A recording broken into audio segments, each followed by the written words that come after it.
میرے قومی بھائیوں، میری ماں، میری بہنوں،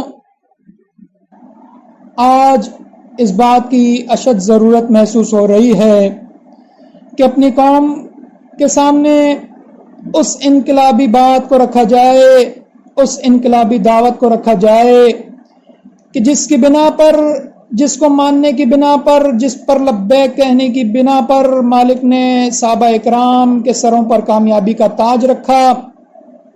دنیا میں بھی حکمرانی عطا کی اور ہمیشہ ہمیشہ کی کامیابی کا وعدہ ان سے کیا گیا۔ آج اسی کلمے کا اقرار ہم کر رہے ہیں، آج اسی انقلابی کتاب کو ہم نے تھاما ہے، آج اسی سونے رسول صلی اللہ علیہ وسلم سے محبت کا ہم بھی دم بھر رہے ہیں۔ ان لوگوں کا عروج بھی ہمارے سامنے ہے اور اس امت کا زوال بھی آج ہم دیکھ